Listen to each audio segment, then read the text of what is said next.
This is Joseph Carpenter. Today is August 27th, 2024, and I'm interviewing Richard Holsinger. This interview is taking place at the University of Texas at Arlington, in Arlington, Texas. It is sponsored by the UTA Department of History and Geography and is part of the Texas Veterans Project. Thank you for agreeing to be interviewed today, sir. Thank you for inviting me. Where are you from originally, and tell me a little bit about your growing up. Originally, I was born and adopted in Germany. My dad was retired Air Force. Okay. He was a tech sergeant when he retired in 1965. Came to the States when I was 5 years old in Rome, New York, Griffiths Air Force Base. From there, went to Wilmington, Ohio, Clinton County Air Force Base, and that's kind of where my father's home area is. All my parents are from the Ohio region, and on my mother's side, they're all on the Colorado, Missouri side of west of the Mississippi. That's how they like to often say that.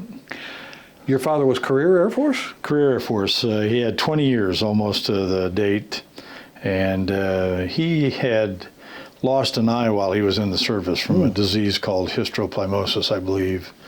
And he was fighting to stay in and not medically get discharged. He was an electrician. I see. And so I've always kind of been around the Air Force for all my life that I can remember, and it's all been good. But I also, he wasn't from a real military family. He was a farm family in Ohio. And but one of my cousins, obviously one of his nephews, joined the Air Force. And he was kind of like a big brother to me. And so I had Air Force influence, and he was in the Air Force. And actually, he served in Vietnam, and the story I've been told is he went to Vietnam and came back 3 days early, and 3 days after he got back, he keeled over and died. Wow. Left a wife and 2 young boys, and but they actually, one of them passed or died also in a car accident. But the other surviving sibling is really doing well and in Ohio. So, but anyway, all my family on my father's side is from that area.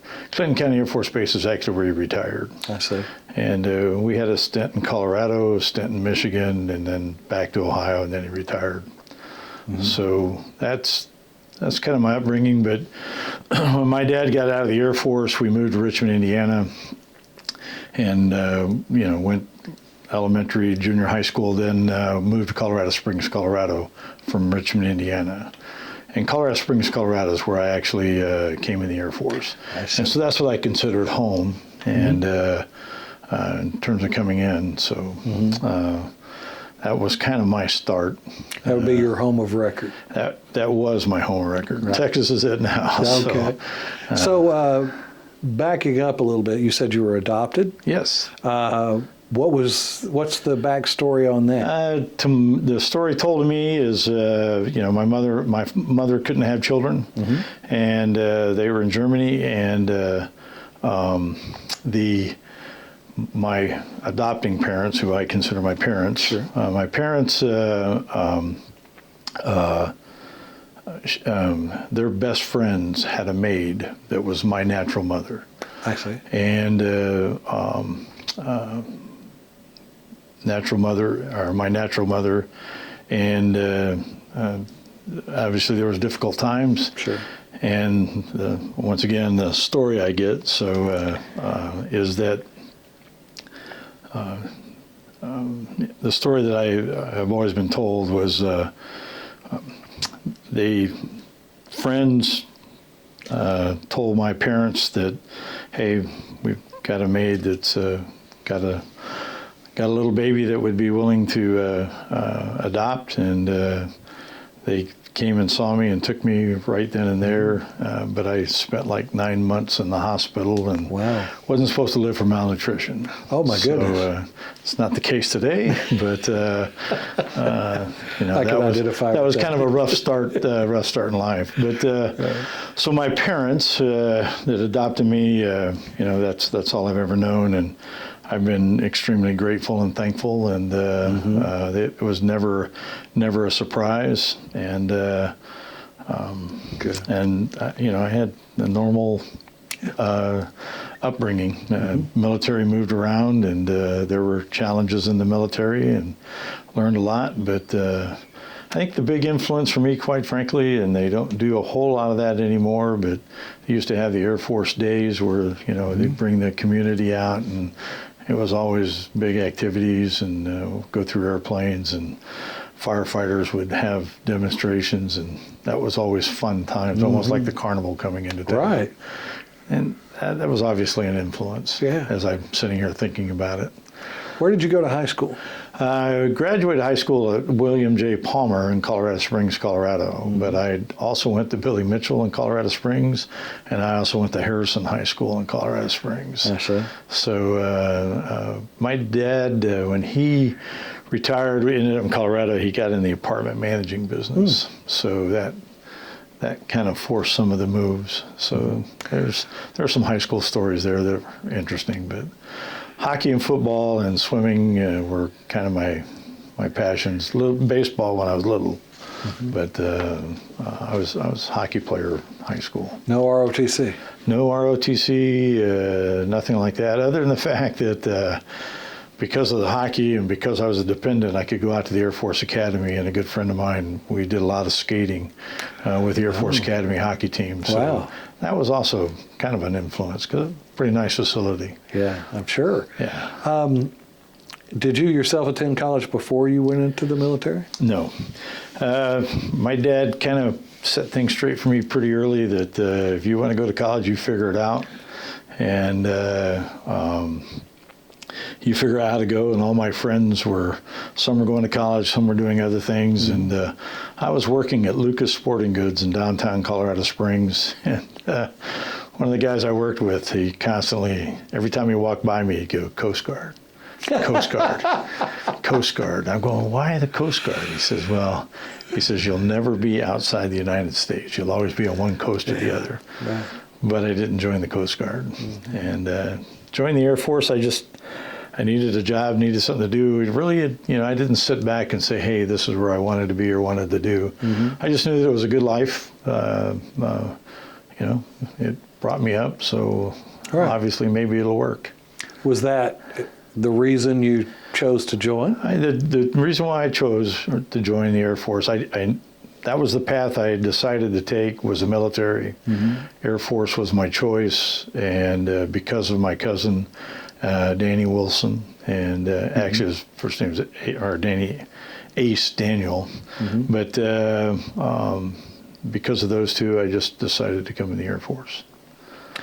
What year did you go into the Air Force? 1971, 15 June 1971. Vietnam was still hot and heavy. It wasn't popular at all, right? But I still came in. It was an education. I grew up pretty quick coming in. So talk about basic training. How was that? Basic training was it was great. It woke me up, focused me a little bit, gave me a little bit of discipline. I got in trouble all the time for my hands in my pocket. And so my TI made me wear gloves for about 48 hours.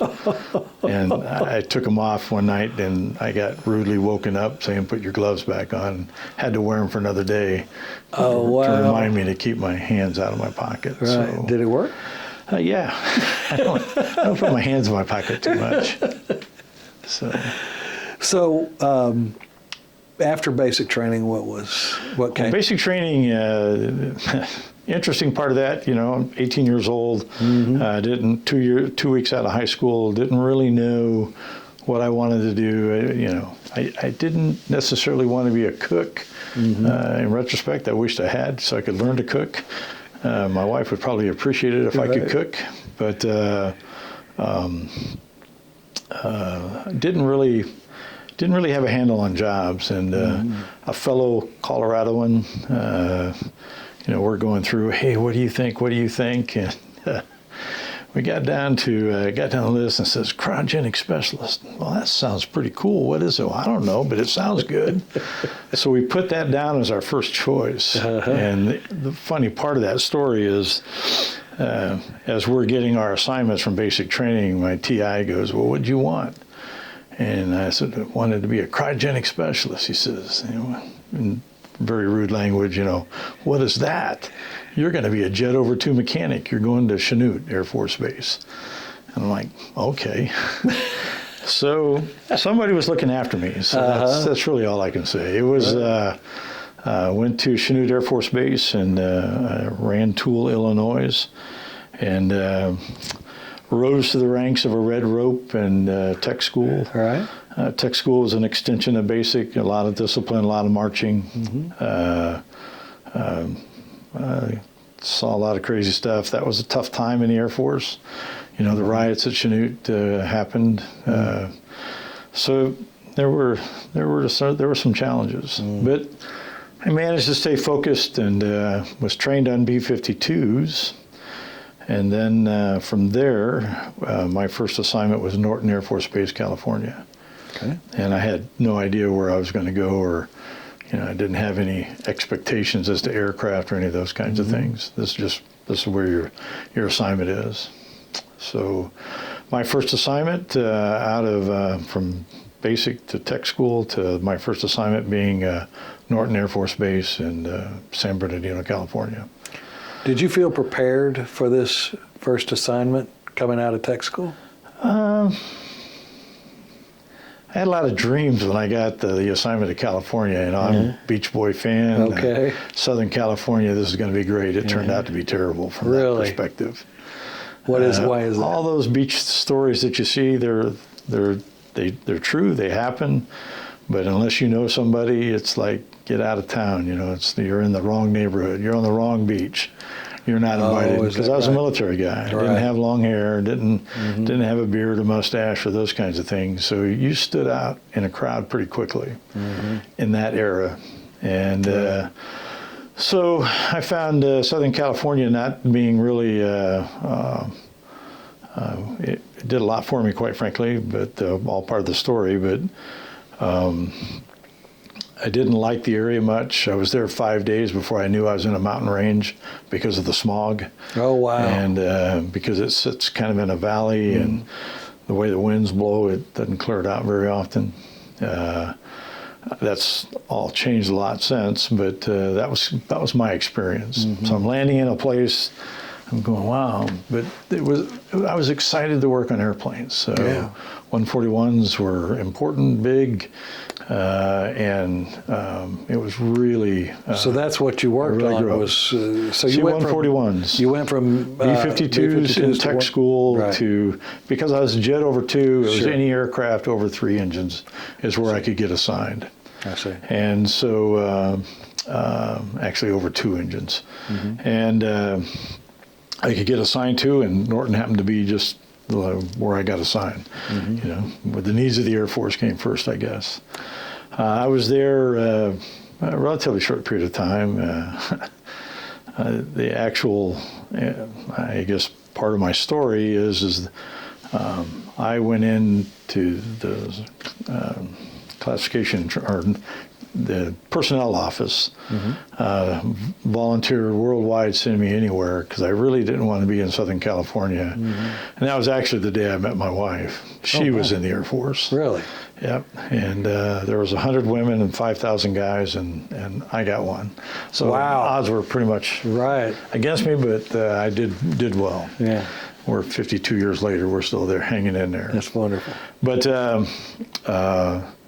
I volunteered worldwide, send me anywhere, knowing I was going to go to Vietnam. So that was all part of the war. We were supporting the war effort, and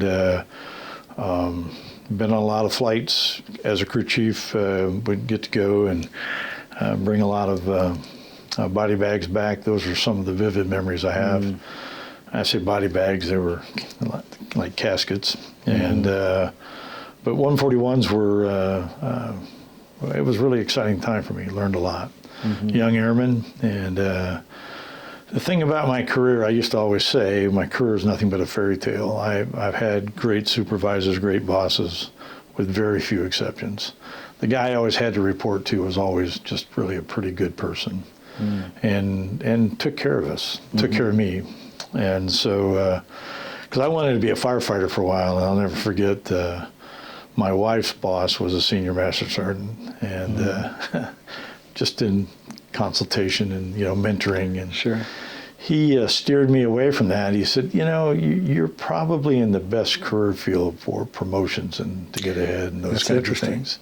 And I hadn't really thought about that a whole lot, but it turned out to be good advice by not trying to cross-train, not trying to get out of this job, Right. but kind of ride this out. It didn't take very... Excuse me, let me interrupt you here for just a minute. You said you were a crew chief. You became a crew chief. How did that come Well, about? as an airman, you're just like a third wiper on an airplane. Right. So I was an aircraft mechanic assigned to a crew chief. I never had a 141 that belonged to me that I was responsible for. I see. I was too young. I was just an airman first class, two stripers, the highest rank I had at Norton. And but like I said, I'd only been there just met my wife the day that I volunteered to go worldwide. The story of that is I got orders to Ramey Air Force Base, Puerto Rico, which was a transit base at the time in C-130s. So, but backing up in the California days at Norton, you had volunteered worldwide to go to wherever they sent me. No specific aircraft choice. I just knew 141s. I figured it'd probably be en route maintenance or something like that if I stayed with that platform. Then sitting here trying to think. You have to go through field training at detachment to learn that aircraft, and that took some time and. Those types of things. So I was just a young airman on the base, walked to work every day, and tried to enjoy Southern California as much as I could. But met my wife, and then Southern California became a lot more fun. Right. We started doing more things, and so we were engaged at that time, in and out, you might say. She's got different stories than I do. Okay. But what ended up happening was I finally got the assignment to Ramey Air Force Base, Puerto Rico. And we were going to park paths for a while, and it was going to be a remote 2 years, and then wherever I ended up, then we'll see what we're going to do. That was kind of our plan at the time. And so 71, now we're 72, 1972, and then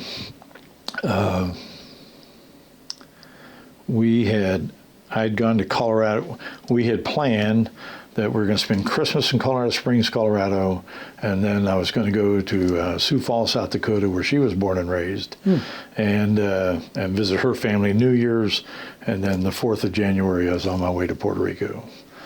And I was home for a week and said, hey, why don't we just get married? And so everything happened pretty quickly. Right. And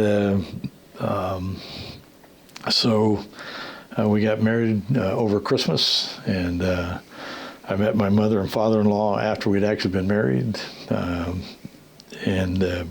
they're great folks, great people, and married into a big family. I was adopted and only child, and my wife's got 9 brothers and sisters. Oh, my goodness. She's a family of 10. They were farmers in South Dakota. So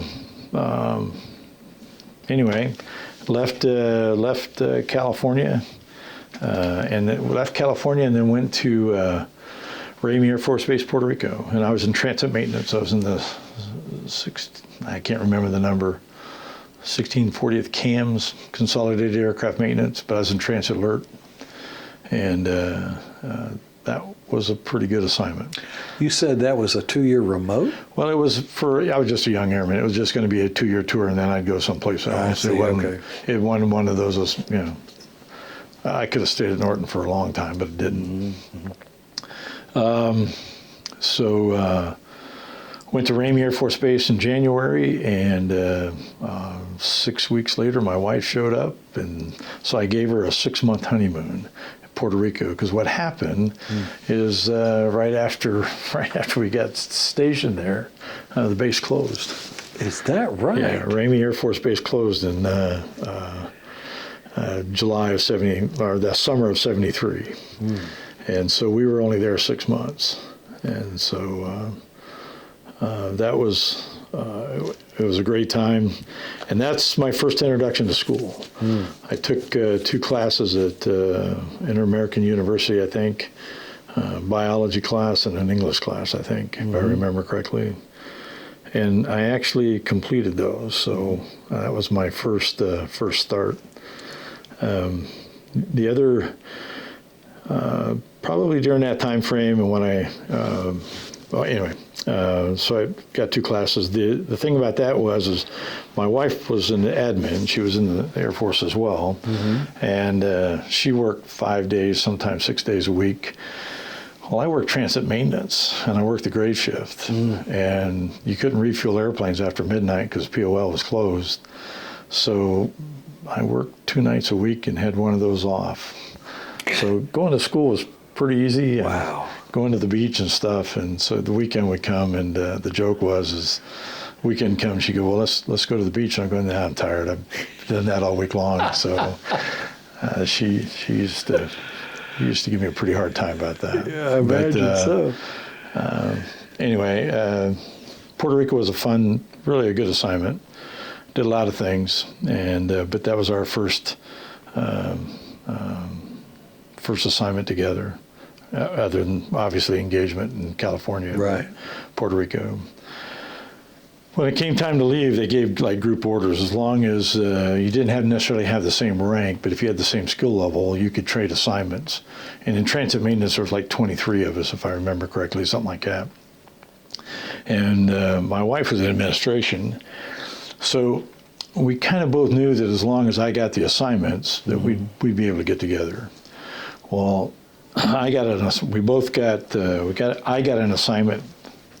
We both got assignments to Travis Air Force Base, California. Well, I didn't want to go back to California.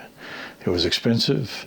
We're still airmen. The cost of living, it was kind of nice, but I didn't want to go back to California. So we started looking at swapping. And wife from South Dakota, she found an easy trade to Ellsworth Air Force Base. Well, I had one guy got orders to Ellsworth, and he was from South America someplace. I'm not going to say Puerto Rico, but I think, anyway, he had got the assignment, and I said, hey, look, can we switch? He goes, no. He said, no. He said, he took a look at a map, and he said, South Dakota is closer to Puerto Rico than California to Puerto Rico. And I said, well, yeah, that's true, but, 70 below zero, blowing snow, you're not going to have any fun working on the flight line, because I had just come from South Dakota in the wintertime, Right. which was my introduction to there, and 50 below, but exaggerated that a little bit to 70 below. He thought about it for a while, and he said, yeah, I'll switch with you. Wow. So that really changed my whole course of my career. And then, so we both got assignments to Ellsworth Air Force Base. I was going to the 28th OMS, and they had bombers and tankers.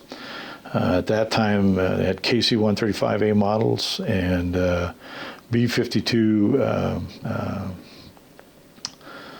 G models and B-52G models. There was 15 of us that were coming in at the same day. Wow. And it was bomber, tanker, and I happened to just be in the tanker line. And so I went to tankers at Ellsworth Air Force Base, and it was really that was one of the best assignments I had. Really?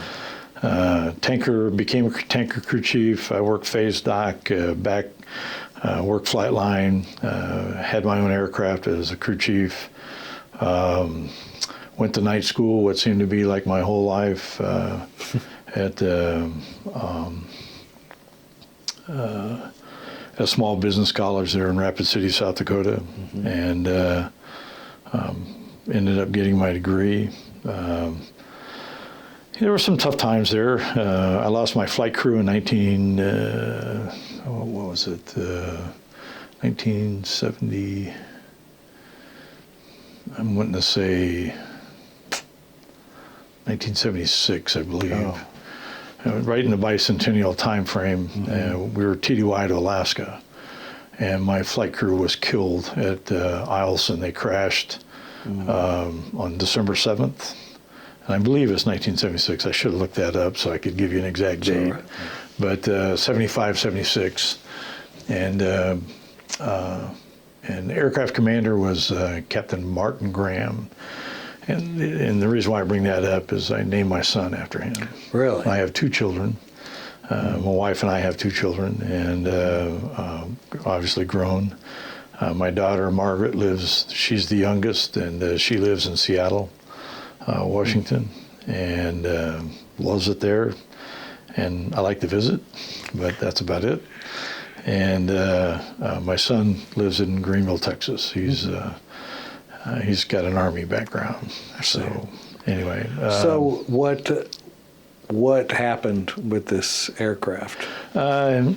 Essentially what happened was it was 50 below zero. The crew got cold soaked, and I've got the official safety report, but he stalled the aircraft. They took off. They were really heavy. So this is a story that at the time didn't mean anything to me, but fast forward a few years, it meant a lot to me. Okay. And what I mean by that is we were supporting an RC-135 flying out of Eielson Air Force Base, and supporting a Cobra Ball mission, and they required 2 tankers to be with them, and my tanker was the primary aircraft that night to support, but I had hydraulic issues, and which caused my aircraft to cancel. And so my aircraft canceled that night. It's 50 below zero. It's cold. But we had a lot of delays trying to take off. And because of the weather, primarily. One airplane would have a problem. Servicing hydraulics was of note. Happened to me, the primary tanker, the spare tanker, the RC-135, they pulled that out of the hangar. It took them a little bit to get going, and the thing that didn't mean anything at the time, meant a lot to me now, is the RC-135 is delayed for 30 minutes for an LN-16. That was a navigation system on the RC that was very sophisticated for the time, Astro Tracker, Doppler, all of those things tied into one. And if alignment didn't go just right, it would take 30 minutes to redo it again. Well, that was the predecessor of what they call the LN-20, which is now the 121, being a navigator in RC-135s. Retiring as one, that meant an awful lot. I see. So I started working the equipment that we delayed for at Eielson. It was a nav system. RC took off. I was putting hydraulic fluid in our aircraft, trying to make the takeoff. Couldn't do it. We aborted, and the first tanker, or the next tanker, took off. It was from Beale Air Force Base. And then the spare, which my flight crew was flying. When I say my flight crew, it was my air crew that I was TDY with from Ellsworth. Right. Were on that flight. At that time, it was Lieutenant Joe Furta, Captain Martin Graham, and I apologize, I can't remember the boom operator and the navigator. A young crew, relatively speaking, and but they were on the spare aircraft. Spare got called up. They took off.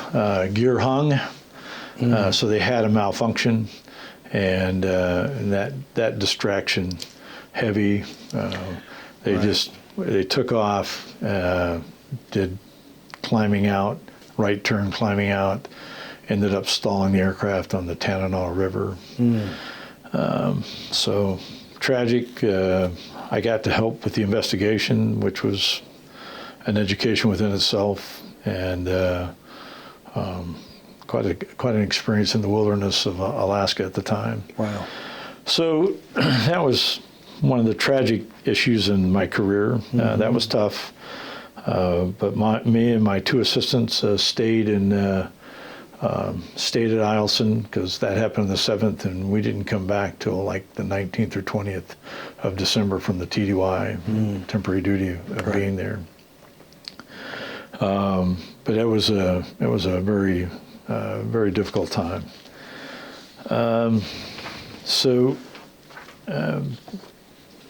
Shortly thereafter, I'm not sure exactly when, the timeline, but a real good friend of mine was Jack Hawley. Tech Sergeant Jack Hawley was our OJT advisor in our squadron, maintenance squadron. And he said, "Rich, you've always been wanting to get your education. There's a job opening up at FTD, Field Training Detachment, the 409th Field Training Detachment.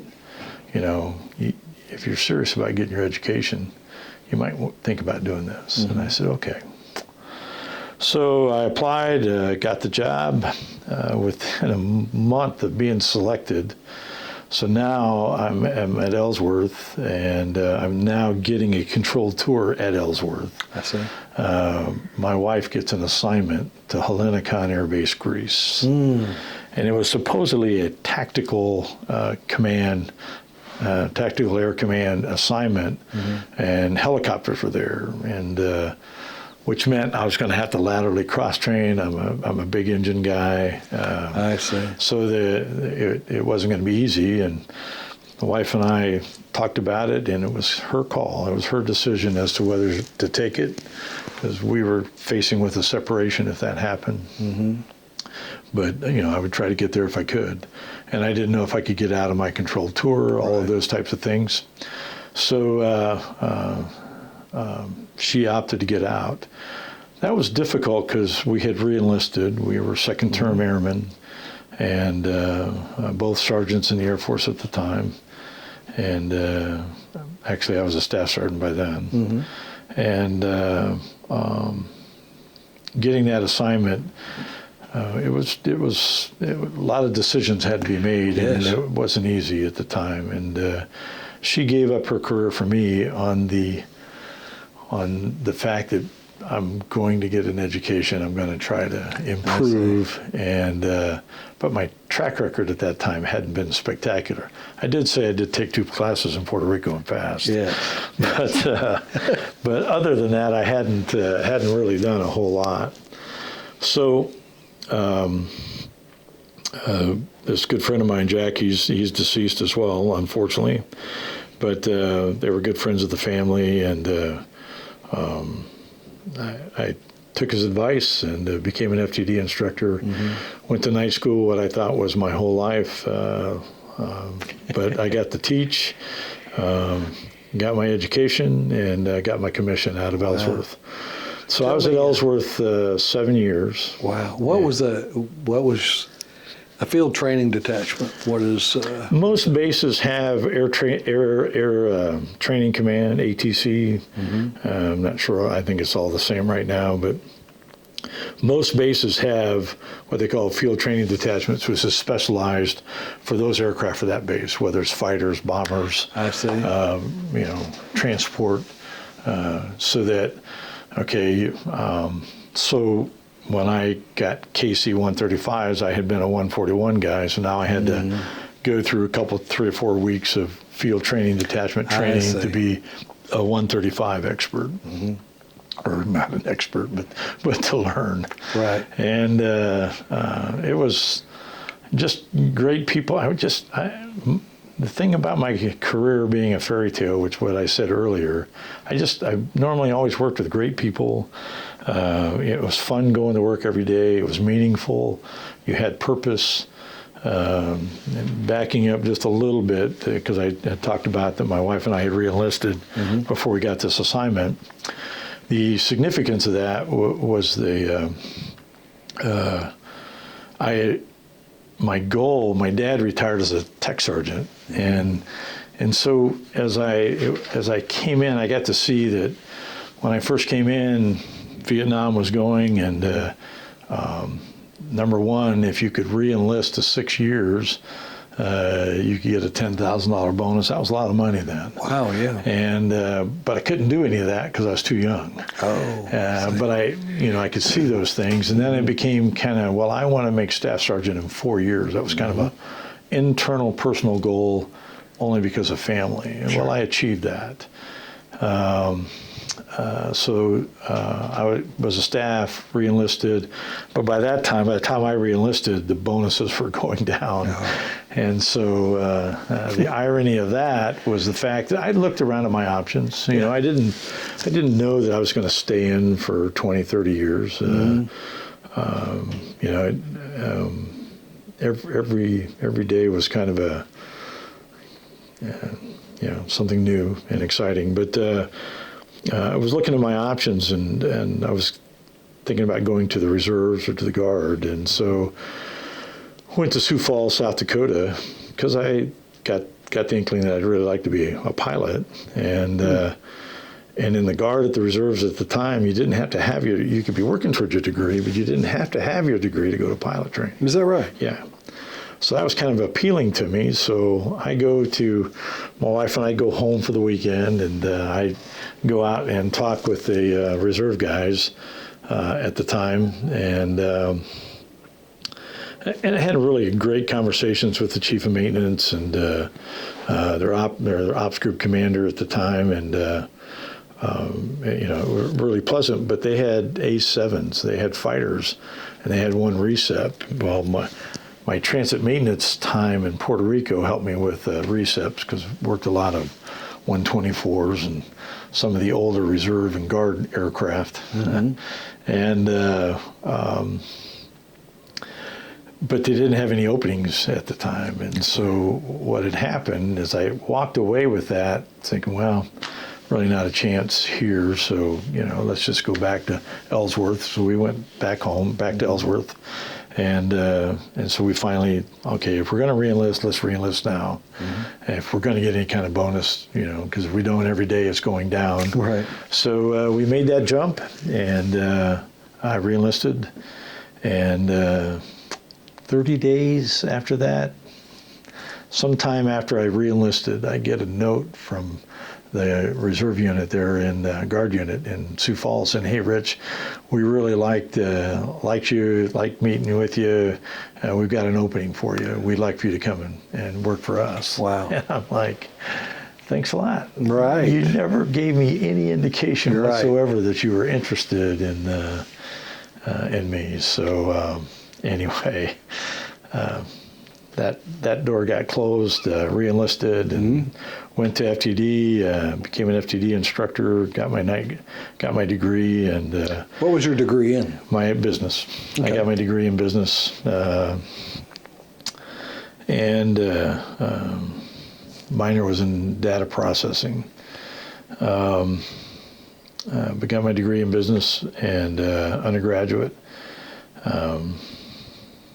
It's now called American University, so it wasn't like it was a big school, but it was a very expensive school because it took all my benefits. Oh wow! Yes. And so in 1980, so I got to Ellsworth in '73, and then in 1980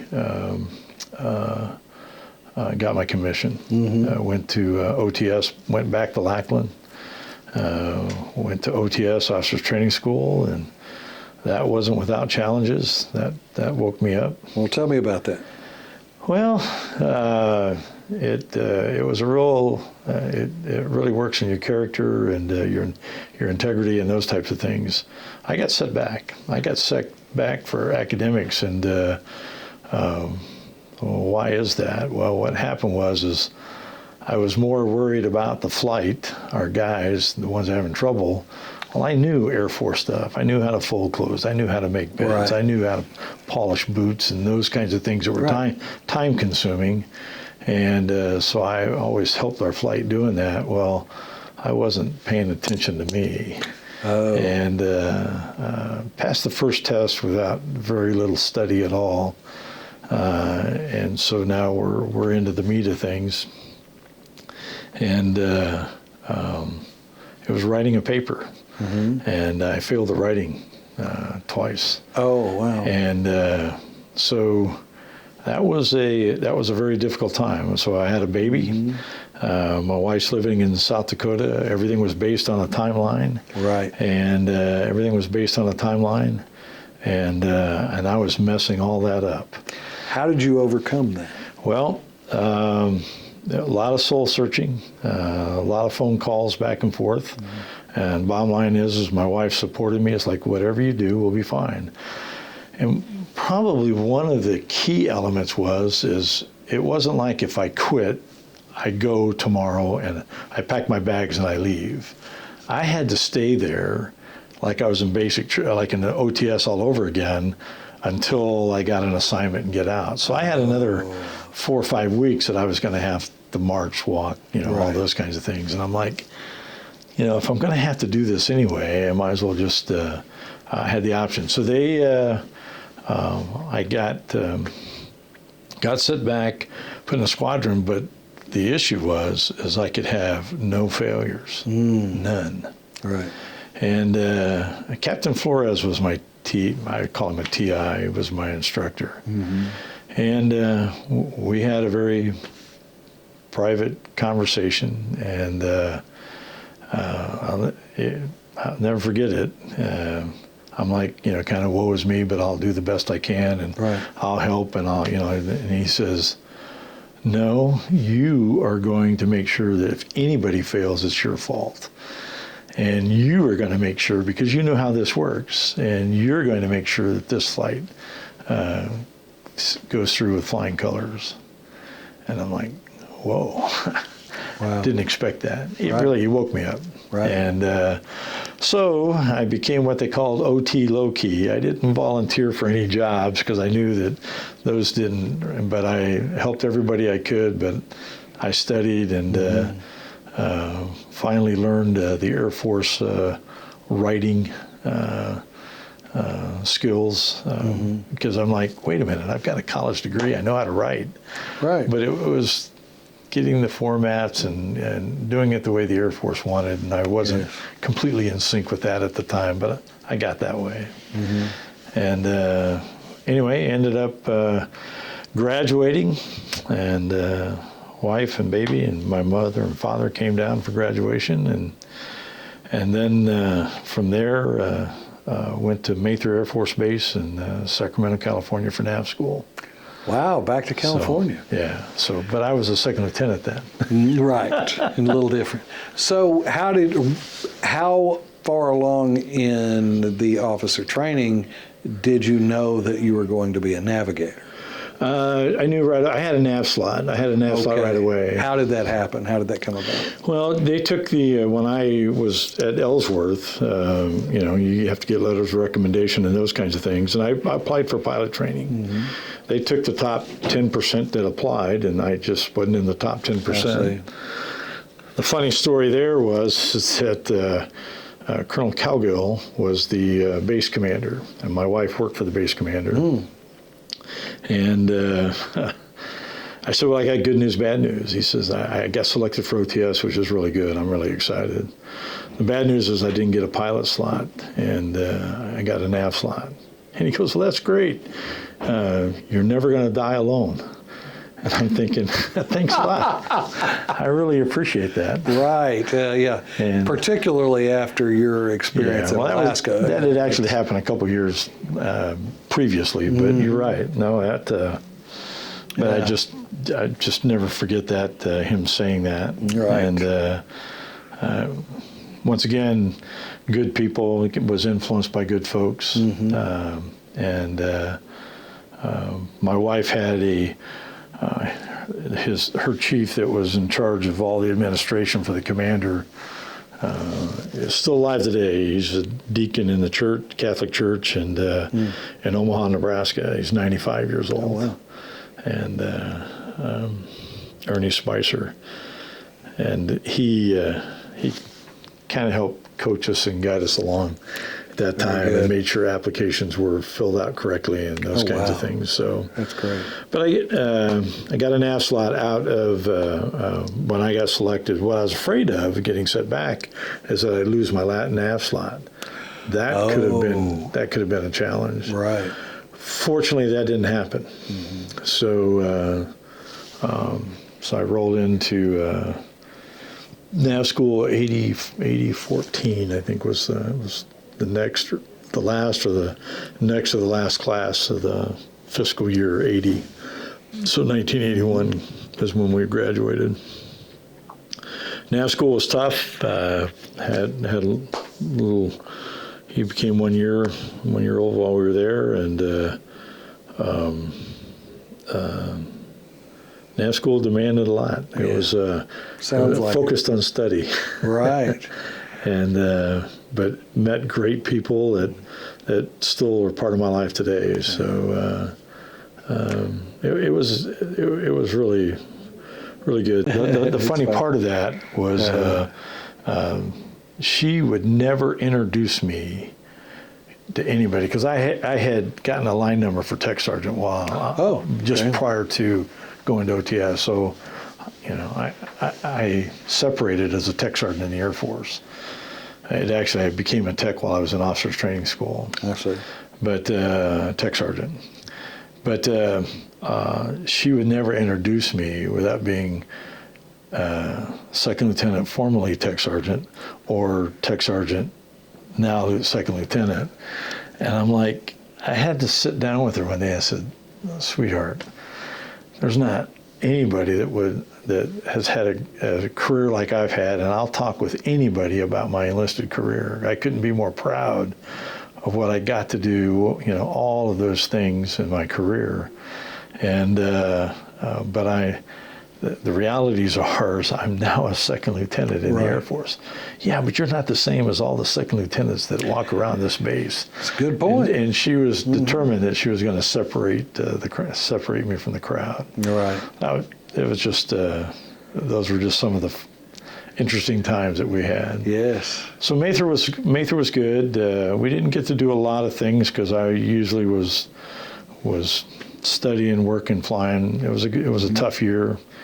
And then I went to continuation training after I graduated from nav school, got my wings, went to Castle Air Force Base in California. They call it RTU, but for KC-1 as a KC-135 tanker navigator. Really? So, so the assignment stuff came down, going through nav school, and everybody wanted fighters, but no fighters came down. There was a 111 that came down. I would have liked to have been a 130 guy, but the only thing I knew is I didn't want bombers. Why is that? Well, I had been at Ellsworth for 7 years, and I saw how the bomber guys got treated, and I saw how the tanker guys got treated, and I just didn't want to be a bomber guy on a tanker base.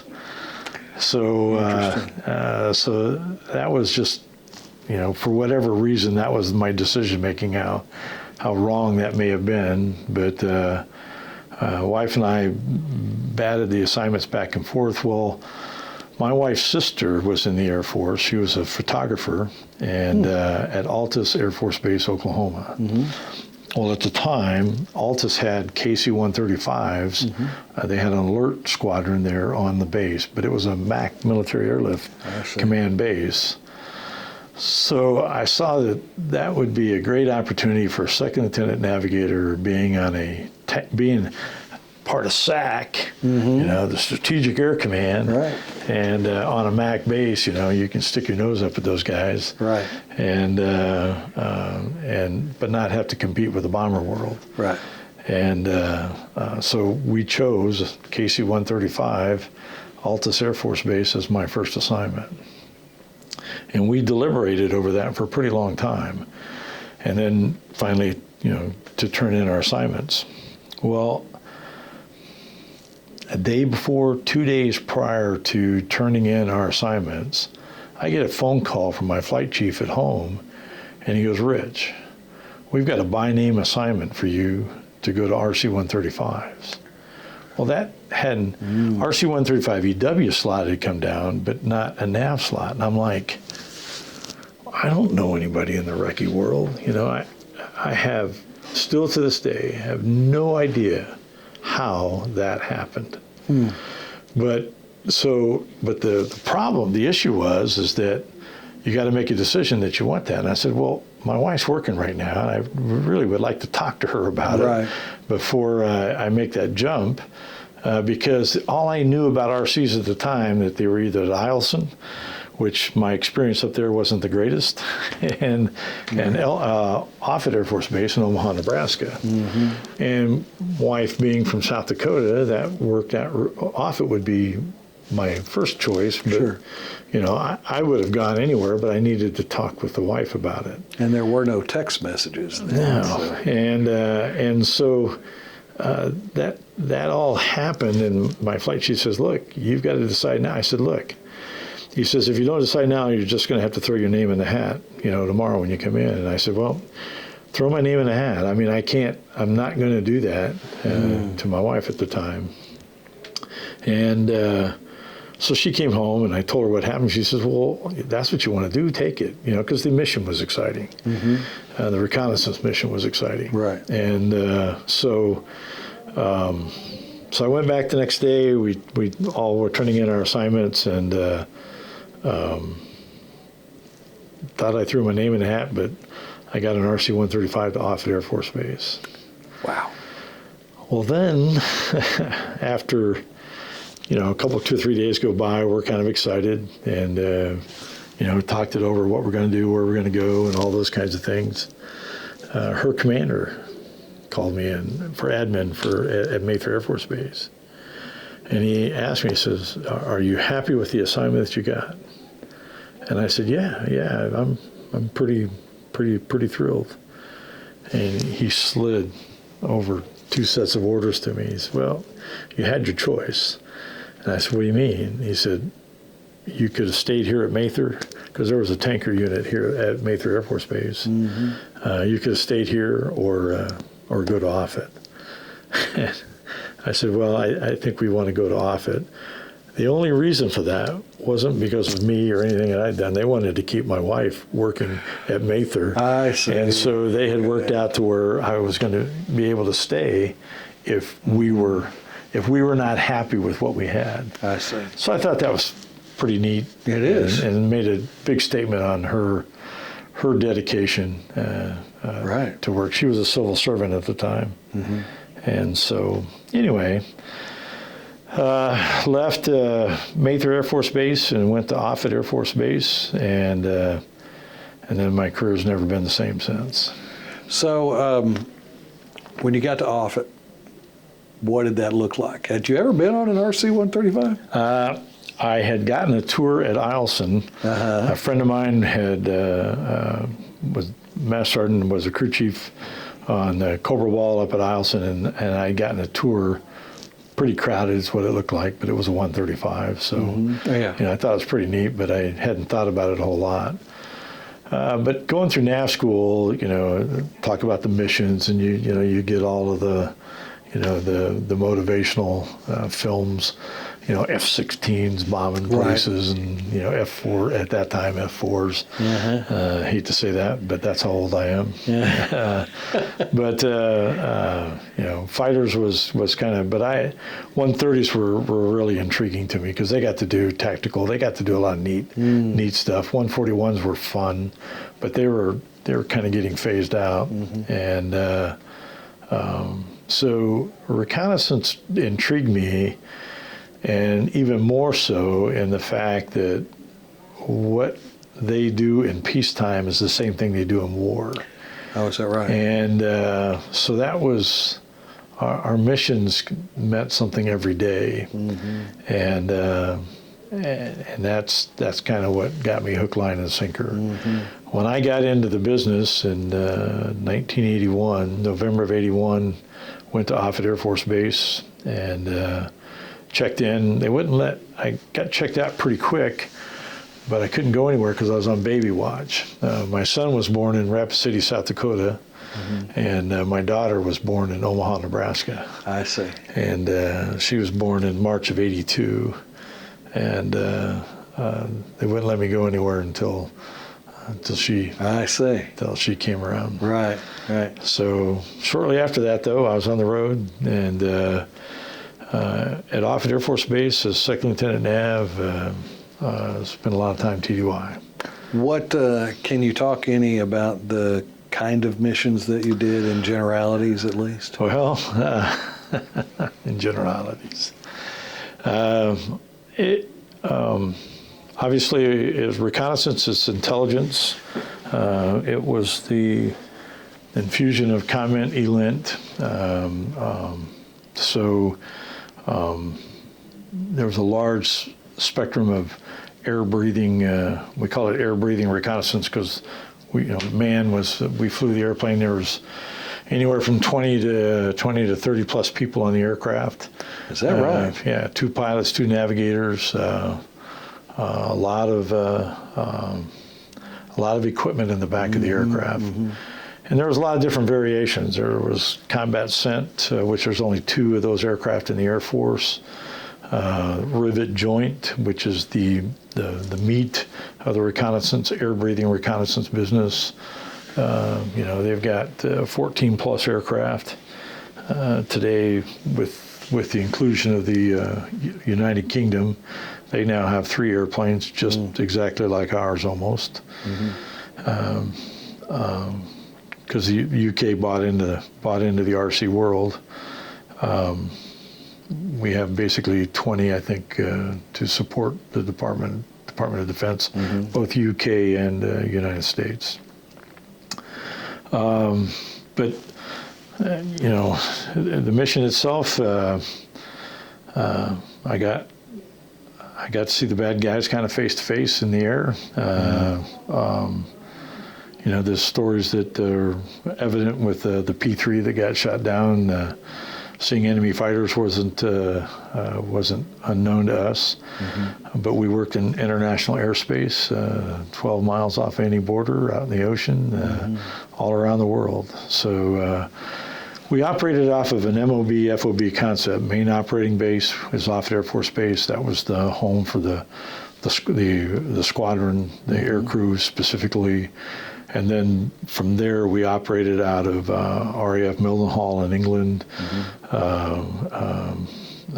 Athens, Greece was a squadron, squadron. Eielson Air Force Base, Alaska, the 6th Strat Wing had.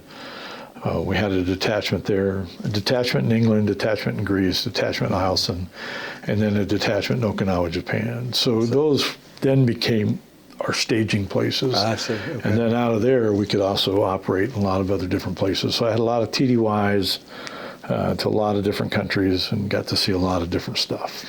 Did they have 2 pilots? 2 pilots. It's a 135. And 2 navs, you said? Well, we had 2 navs. They have 1 today. Today, they only have 1 navigator. It's still a 2 navigator position, but as far as physical in the aircraft. But was that because of the length of the missions? Because of the sensitivity of the geopolitical. Oh, I see. Okay. I can't turn the wrong direction on the dotted line, or Gotcha. I could become an international incident pretty quickly. Right. So, but we operated in international airspace and lots of rules and guidelines as to what we could do and what we couldn't do. But we just I got to do a lot of fun things. So I know the first time that a Su-15 rolled up, our Su-21 rolled up on our wingtip, pucker factor was, you're looking out the window, that was for real. Right. And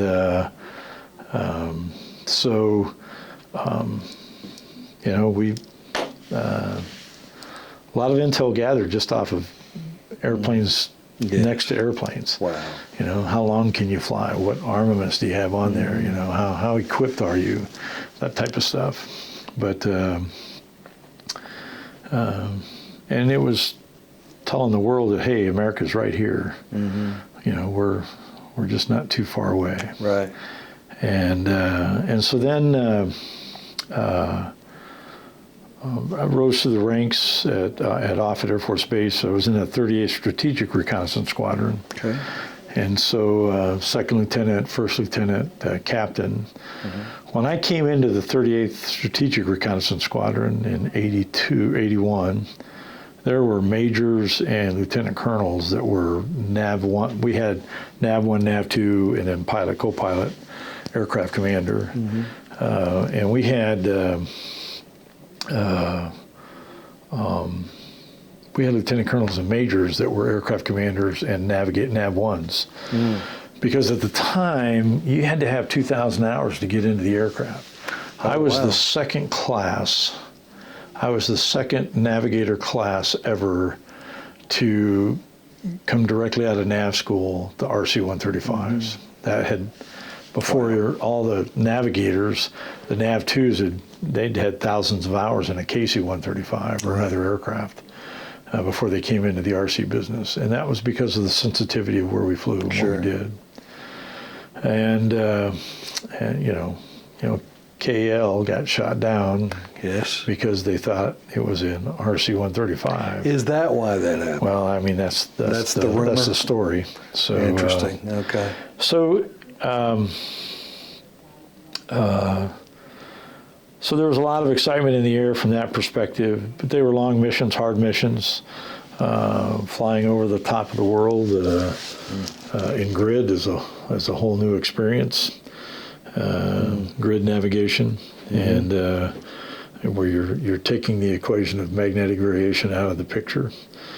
But I just flew with great crews, great guys, professionals, just top to bottom, and then also fun guys, you know. So when I first got in, women weren't on the aircraft, so that was a change in later years. Which was all for the better also. So I'm surprised the Air Force didn't do that earlier. And so anyway, when I became a captain, actually I was the second ever first lieutenant navigator evaluator in the 55th Wing. Oh, wow. Because they'd all been senior captains or majors. I wasn't the first, but I was the second. And a guy named Colin Flynn, who was one of my mentors he was an instructor when I came into the squadron, a guy by the name of Colin Flynn.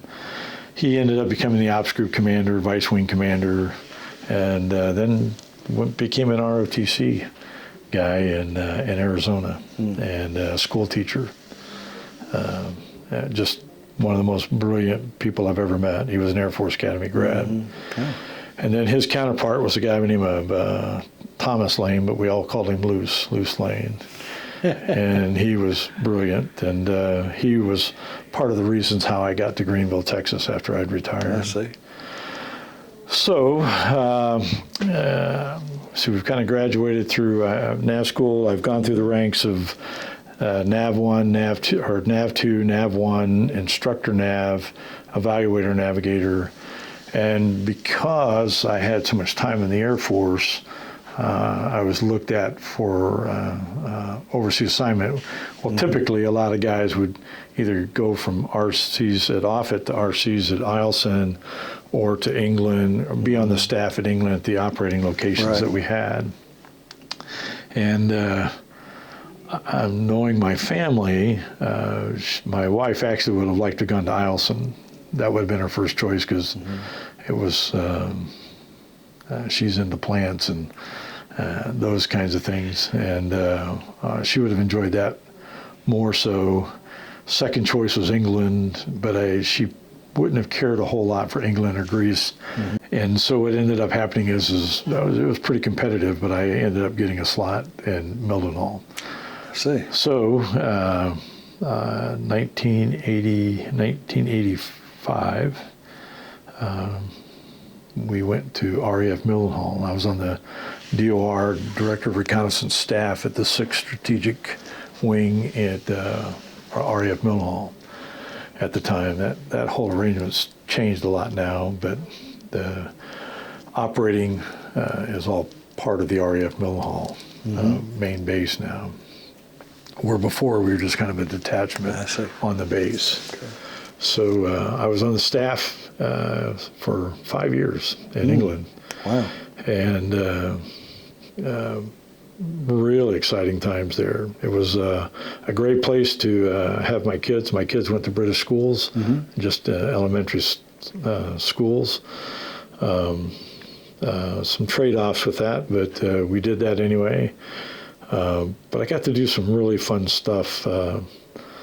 El Dorado Canyon, I was part of the planning force and got to fly the first KC-135 for that operation when we smacked Libya.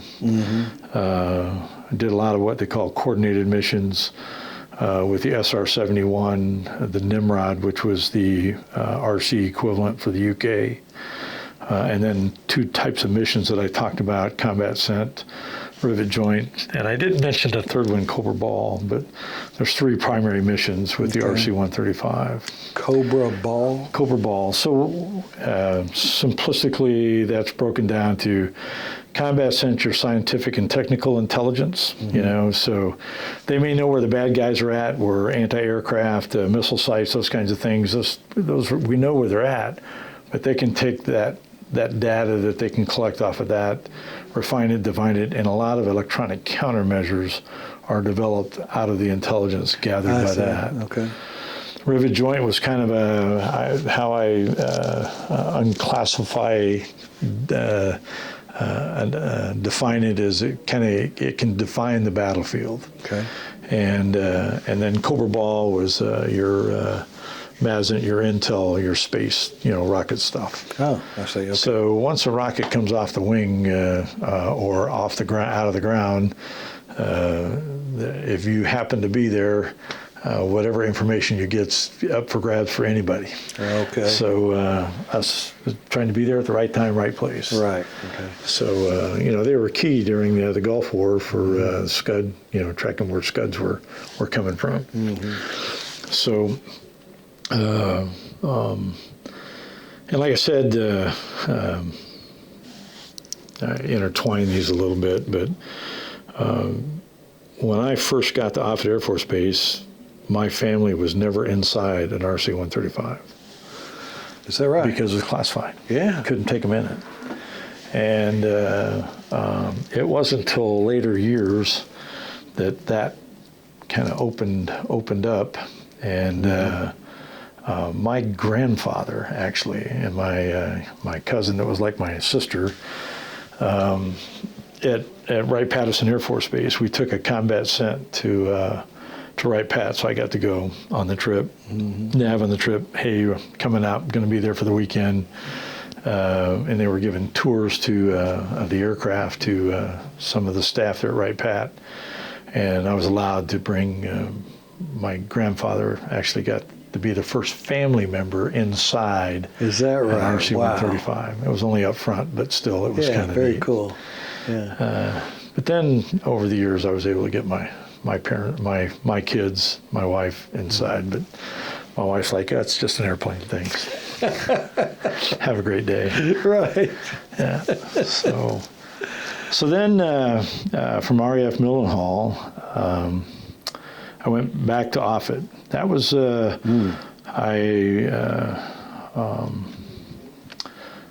was still a captain, but I was coming up on major, and do I go to a staff? What job? And I wasn't going to switch airplanes, but I ended up going back to Offutt Air Force Base and became an instructor, part of the instructor staff at the time. And what rank were you by this time? Well, I was a major. Okay. And made major right when I came back from England, and so. What year was that? I came back in 1990. How can I forget? I was living in what they call TLF, transit living quarters, and because I was on my way back to Offutt, the assignment had already been. I thought I was going to get froze because Saddam Hussein decided to invade Kuwait on the 2nd of August of 1990. Right. That date's very memorable to me because we were in the TLF to come back. I thought I was going to get froze, and I was really, it was going to. So I got my family in transit quarters. Saddam Hussein, invades Kuwait, and they're freezing everybody kind of where they're at. And so my house is gone, my household goods are gone. Wow. And am I going to get stuck here on the staff and have to stay here, or am I going to get to go back? As it turns out, because I was current and qualified in the airplane still, because as a staff member in England, I could still fly with the RC guys. I was still current and qualified in the aircraft. So came back to the United States, came back on the 7th, closed on my house the 8th, got my household goods on the 9th because we'd shipped them earlier. And by the 21st or 22nd of August, I was on a crew in Saudi Arabia, in Riyadh. Wow. So getting ready for the Gulf War. Just like that. Yeah, that all happened pretty quick. Mm-hmm. And so that Gulf War actually changed reconnaissance as I knew it in terms of what we did, where we were at. Going to Saudi Arabia wasn't as much fun as going to Japan or Greece or some of these other neat places. But that was what we had to do, and that was our job. And as usual, the crews did a great job. So. How long were you there? At Mildenhall? Or in Riyadh? I was there off and on for probably almost a year, but fortunately for us, we got TDY to and from. Our airplanes had to come back for isochronic inspections. A lot of heavy maintenance wasn't done in theater at the time. Okay. And so we flew a lot of hours going back and forth to get a lot of maintenance done. And but I went from training flight. I was in training flight as instructor nav. Then I became a flight commander, I was in charge of basically a flight chief for the standardization evaluation crews. So I had 5 crews that I was responsible for, and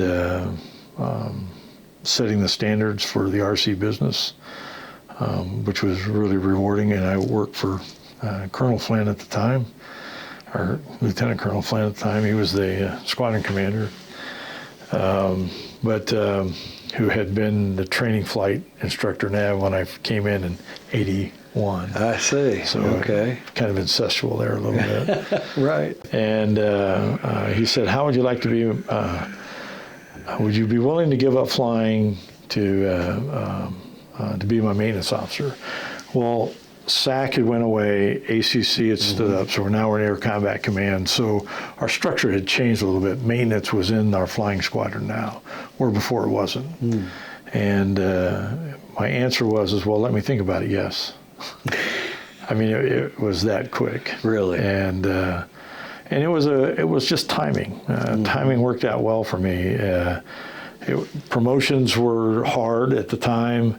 A lot of field grade officers didn't want to move because they didn't want to be the new kid on the block, because you weren't going to get a definitely promote if you're brand new. And so people weren't moving, and he wanted a field grade officer as his maintenance officer. I see. So I did that, and then that kind of changed the trajectory of my career a little bit. And but it was being the maintenance officer in 38th allowed me to kind of come full circle in my career. Yes. Started out in maintenance, and and then ended up back in maintenance. Right. And got to fly in the meantime in the middle. So it was really and now we were the 38th Reconnaissance Squadron, not strategic reconnaissance, but just reconnaissance squadron. Some of the name changed. So basically, I'm into 10 assignments right now, from Lackland back to Offutt, and from Lackland to Offutt. Got married, 2 kids. My son was a sophomore in high school. My daughter was getting ready to start her freshman year in 1996. And what happened was I'd never thought about getting out. And I had gotten on the logistics command list, and I was selected to go to Minot, North Dakota to be the transportation squadron commander. And that's where I was getting ready to leave the summer of 96. Okay. Well, some really good friends of mine that had worked with or worked for at Greenville, Texas, which is the depot facility for the RC-135s. Depot being the heavy maintenance and modifications for the RC-135. They called up and said, "Rich, how would you be willing to retire to come down here and fly for us as a flight test navigator?" And I'm like, I don't know of any active flying navigator positions anywhere in the world other than here. So that was really appealing to me. And had you ever heard of Greenville, Texas? Well, yeah, Greenville was kind of the mecca for us. I mean, Offutt's the main operating base, but since the RC-135s came in the inventory in the 60s, because there are 64, 62, 63, 64, one or two 61s, but predominantly 64 aircraft. Since they came in the Air Force, their heavy maintenance has always been done in Greenville, Texas. I see. And it used to be E-Systems, and when the airplanes first came in the inventory, they didn't go through quite the level that they do now. But they're on a 48-month PDM and go through. But that's another part of my story here. But they called me up and said, "Would you be willing to do that?" Well, the bottom line was I wasn't sure about getting out. I'm on my way to, I'm going to make lieutenant colonel. I'm on my way to command. Those are things that you're motivated and wanting to do. And if I was to sit back day one and take a look at my career, I never pictured all these things happening, and they all did. And so I was really wrestling with that, but the idea of getting to fly it pulled on my strings pretty hard. I love flying, and so anyway, Bob, the short of the story is I ended up getting out of the Air Force, retiring, announcing I was going to retire, and getting out and going to work at E-Systems at Greenville, Texas in 1996. And that was a big move. I showed up here 1 August 1996, so 28 years been here, been in Texas. Goodness. So let me ask you a few filler questions. Sure. What kind of problems or challenges did being away from home create for you? Well, fortunately for me, I had a very independent, strong wife. She held the home front, and quite honestly, before we had children, I was a maintenance guy and was gone, and she was a professional. She did her work, I did mine, and other than being apart, that was always difficult, but we managed through that, what I think is a lot easier. Having kids became the real challenge, and I'll never forget. My daughter's born. I've now got 2 kids, and I'm getting ready to go TDY for the first time. Right. And I go TDY, and I come back, and we fought like cats and dogs. We argued about everything. Why are you doing this? Why are you doing that? Kids need this, kids need that. I was home for about 3 or 4 weeks, and then I was back on the road again. And and so when I came back, all those arguments didn't happen. I'm like, wait a minute. What's going on here? And she said, well, I realized once you hit the road again that, wait a minute, you're not home long enough to fight over trivial stuff. Oh, wow. And so that really became a lot of concessions, because there's a lot of things that, well, I want to do it this way, but but I'm not the one that deals with it day in and Right. day out. You have to. And so there was a lot of things that restrictions that my kids had that, if we'd have both been home all the time, it probably would have been a little bit different for them. But it was all good for them because That's did one of really those well. challenges of being in the military, is it not? When particularly when you have a family. I think it's a challenge. Actually, I think it's just a challenge for life in general, for anybody. Anybody can have any kind of job that puts them on the road. Truck drivers, Right. that whole thing. Yeah, that's a good it point. makes it tough. The thing that really would get my wife, when I was enlisted, I spent a lot of time on alert. Tankers were on alert, so I lived in an alert facility. So I was on base. I was only a mile from my house, but yet there wasn't anything I could do if anything happened. Right. And that kind of frosted her. It's like, I don't need to check in with you to make some of these decisions. Sure. But it was me being willing to also say, okay, that's fine. It's not necessarily the way I would do it, but and so it just a lot of communication is kind of the key, and she would say that probably the success of our 52 years is the fact that we spent a lot of it apart, except for the last 28 years, and she hasn't liked that much. But, because when I got here, I may be gone for a day or two for some place, but then I'd be back. Yeah, there was no more of these, 3 week, 1 month, 3 month TDYs. So it's just... it's being flexible, but a challenge. Yeah, it was. It wasn't always easy. And the thing is, the squadrons. Every squadron's different, but they try to take care of their people. And the married guys get to stay home for Christmas, and the single guys get to come home for New Year's. Well, I found that to be harder. And why is that? Well, it was because as Christmas came, I always knew that I'm going to be gone the next day or the day after. I see. Because in between Christmas and New Year's was our change-outs of our locations.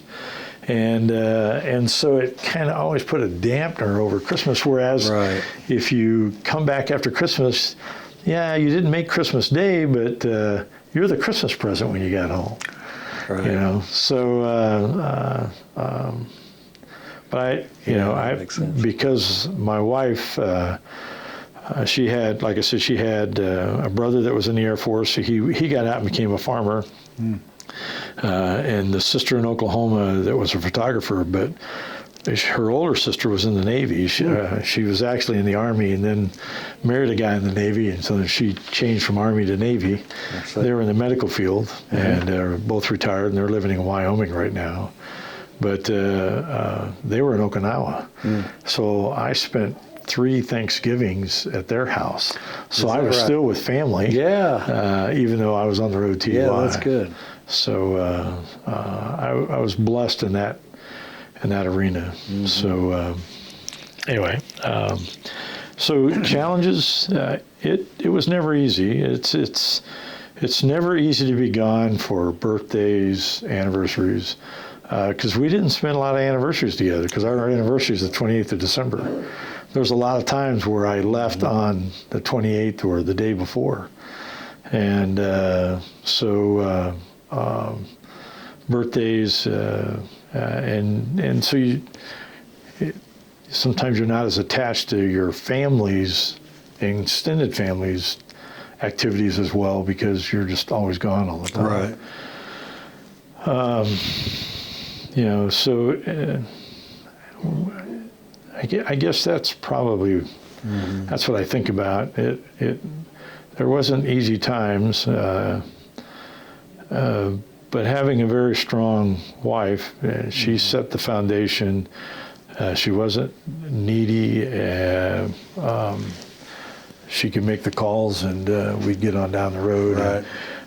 That allowed me to go do my job and try to be the most professional that I could, and that paid big dividends for my career, because I tried to be the best navigator I could, the best maintenance guy I could, and she allowed that to happen because I didn't have a lot of distractions at home. I think one time,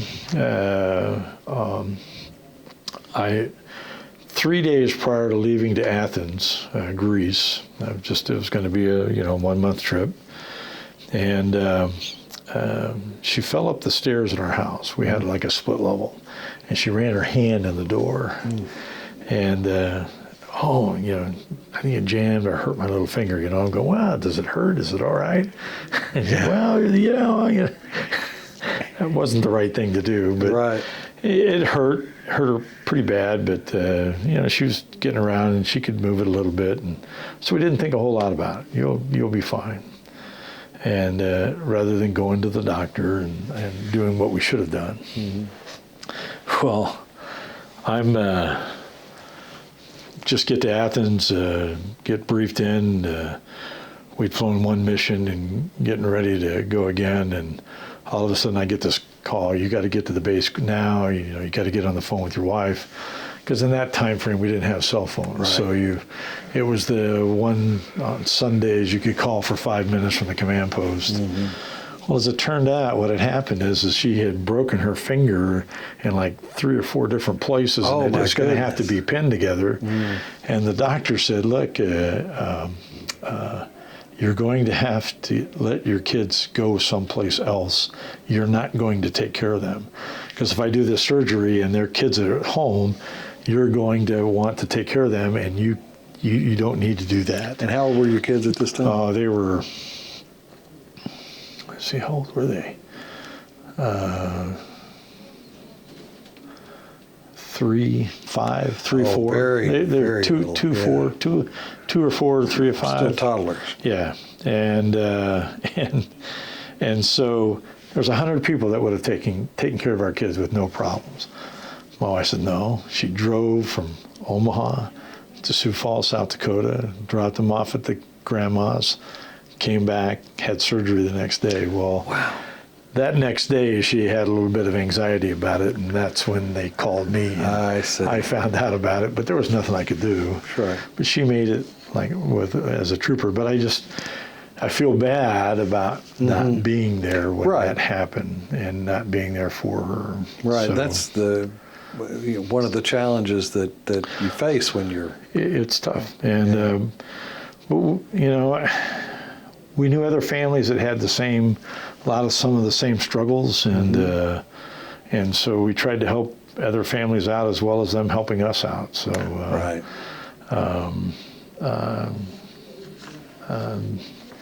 So those were, I think that was probably the toughest part of being a part, and TDY is based off of the question. Right. What awards or decorations did you receive that are particularly meaningful to you? Too many.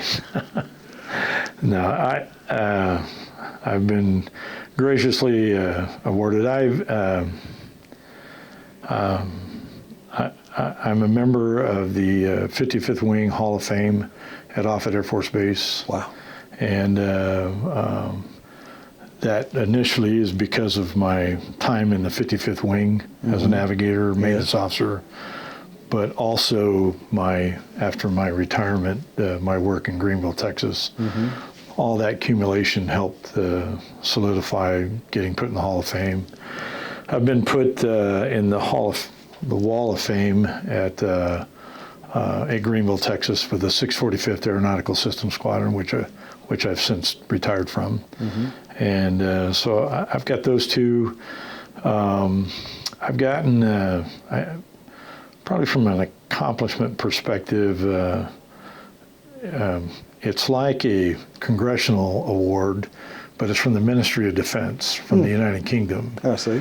For the Air Seeker program, which is, I was responsible for the maintenance side of building 3 RC-135, converting 3 KC-135s to RC-135s Oh, wow. for the United Kingdom, and for their reconnaissance program, because they phased out the Nimrod, which was their primary reconnaissance aircraft. Right. And that was probably some of my biggest challenges, but at the same time, most rewarding. Really had a tremendous time in my retired life at Greenville, Texas, and the 645th Aeronautical Systems Squadron out here at E Systems L3 Harris now today. But being part of that was just fantastic, and I got recognized for that. So those are three things that probably are I've gotten a lot of other stuff, but those are some things just kind of come with if you've done a good job. I got a meritorious service. I've got those types of stuff, but actual awards for acts accomplished. That's I've been on some pretty neat missions. So my longest RC mission is 22.5 hours. In an RC, and that was the Haiti operation, and we were actually operating out of Lincoln, Nebraska, because the runway was closed at Offutt Air Force Base at the time. And so that was pretty excited. There's been some overseas things that have happened that to be a part of. The Gulf War was that was huge. Very intense, very challenging. A lot of coordination and a lot of sacrifice in that effort. Right. But once again, it was just great people. When the nuclear submarine sank in the Barents Sea, I got to coordinate on the ground 72 hours of around 72 hours of coverage full time for reconnaissance overhead. That happening, that was pretty neat ordeal. Being able to do that.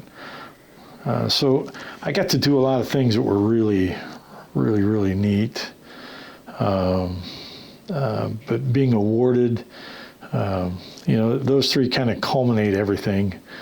The stories that I have that went to that award, that went to that award. So I've been very blessed and very grateful that that people around me have recognized that. So because it's not me that's really done anything. It's the people that either work for me or that I got to work with that made it all happen.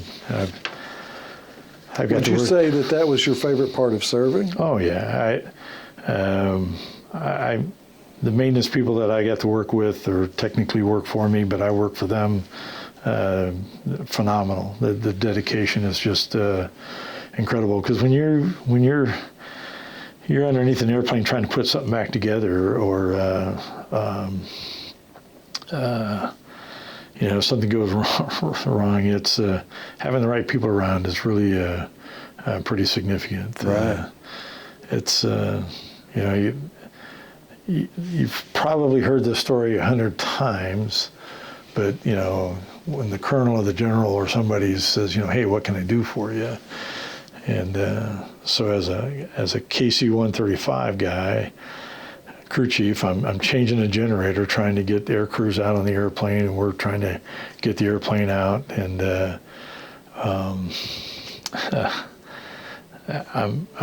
we're getting the generator on us, and you hear this voice, is there anything I can do to help you? Well, I need that wrench, and turn around, and it's the colonel, and right. So he hands it to you. I just those were real things that happened. I mean, those aren't just. I mean, the stories are endless. The things that have happened and the things that have done, accidents that have happened, but. It's the people that have made it all worthwhile. And my fundamental mantra, what's allowed me to be what might be considered successful, is the fact that I've never asked anybody to do anything that I wouldn't do myself if that was my job or what I was within my capabilities. And that's just paid really big dividends for me. And then I've had people around. So when I was a maintenance officer, Christmas time, I started. Actually, my wife started, but we had a cookie bus. So we took a bus from the motor pool, 45 passenger bus, put plywood over the seats, and my wife and some other folks made coffee, hot chocolate, sandwiches, cookies, baked them, and it was kind of a smorgasbord. And I'd dress up like Santa Claus and drive up and down the flight line as airplanes were launching, as airplanes were being recovered, and you would think, well, I'm gonna see, this is an easy flying schedule, so this will be good. No, what's the busiest day you've got? I see. And so when it's cold outside, those things kind of made a difference. Oh, I'm sure. And the neat thing is years later, people remember stuff like that. Yes. And you're remembered for, oh, you were Santa Claus on the cookie bus, weren't you? Yeah. Right. And so other people had great ideas. I just got to But that's to make them leadership, happen. though, is it not? I think so. That's what I would call it. It's I'm not the sharpest knife in the drawer, but I also understand my limitations, and I try to hang around with smart people. Yes. And I've always had really great commanders, some better than others. I mean, not all that's always been perfect, but great commanders in the flying squadron, great commanders in the maintenance squadron. Maintenance is always a challenge, and you just got making things happen. But then, so anyway, what am I trying to say? I feel like I've approached things with a little bit of humility. Tried not to ask people to do more, but my standards have been pretty high as a rule. Well, let me ask you this. You bring up humility, and it kind of rolls into the second question, or the next question that I was going to ask you. That is, what was the lowest point, and what did you learn from that experience? Well, I think probably the single toughest time I ever had in my military career was officers training school. Yes. Basic training really went pretty well. That wasn't a big deal. Officers training school taught me a lot about humility. Right. But facing facts and not being willing to give up, and because that was the easy part. Sure. Giving up would have been easy. Right. I'd have been a tech sergeant and moved on, and life would have went on. I always made the joke I couldn't make master, so I got my commission. That's good. But my crew chief time molded a lot. Field training detachment, there were some real challenges with that. Yeah. I mean, I love teaching. I love teaching aircraft maintenance, and I had a big classroom. I had all these mock-ups, and you got these wide-eyed maintenance guys, and they're just wanting to usurp all the knowledge that you have or experiences that you had. But there were challenges within that, and so anyway, that motivated me. Those things. All those things help build your character, but maintaining your integrity is really, really important. So I'm on a flight. I'm an instructor, navigator, evaluator, and the chief of reconnaissance and the wing pilot. It was a dual check ride. So in standardization evaluation at the time under Strategic Air Command, you had an overall chief evaluator pilot, and then you had the chief evaluator pilot for reconnaissance. The EC-135s were at Offutt Air Force Base, so you had the command and control. So you had the chief pilot for that, and so it was a check ride time. Winds were a little squirrely. were landing on runway 12, I believe it was, and that was kind of like landing on an aircraft carrier by categorization. Not really, but we came in, and first pilot had done a pretty good job, but there was pretty significant crosswinds that particular night. It was a nighttime flight, and it was cold, and there was some snow around, and so the two chiefs trade seats. So, okay, your check ride's done now. Now I'm going to give you your check ride. See? And so the co-pilot, you get to fly this approach. And so as they're coming in flying, we ended up dragging a wingtip, or not a wingtip, dragging an engine is what we ended up doing. Oh, my. But what happened was it got reported in the aircraft. It was kind of it wasn't a bad thing. It wasn't as worst I'd ever seen, but there was a airplane at the Hammerhead waiting to take off. He said, "Hey, that airplane that just did that touch and go, sparks were flying underneath the left wing." So we came back around, landed, pulled off, and maintenance came out, looked at the airplane, and they gave him thumbs up. "Hey, you guys are good to go." And for whatever the reason it happened in the cockpit, I said, let me go out and take a look. And rather than looking at the outboard, engine, I was looking at the inboard engine, and or vice versa. I'm sorry, but anyway, the bottom line was we scraped it. And as I got underneath the airplane and took a look, you could just see where you grazed the bottom, grazed the runway, and I got back up in the airplane, and I told the pilots, I said, "Look, you scratched number one engine." And actually, it was number two. It was the inboard. It was an inboard engine that we scratched, and because the outboard sits a little higher. Okay. And it was an inboard engine, because maintenance went out and looked at the outboards and said no, they were fine. And you could see the decision-making process, and the instructor nav that was also with us on that flight, he's going, "What'd you see? What'd you see?" I said, let me just wait, see what decisions that they make, and then I'll interject. I don't need to add fuel to the fire or be the one to do the tell on them. And they said, "Nah, we had a crew member take a look. You need to come back out and look at the number two engine." And oh yeah, shut it off, shut it down. And sure enough, we'd scraped the motor. But that was kind of an integrity check. You gonna let it go, or you gonna? Right. So anyway, some of those kinds of things will challenge your integrity sometimes. Sure. And fortunately, it's been easy for me, because I've been around the right people. Right. I haven't had to question my integrity.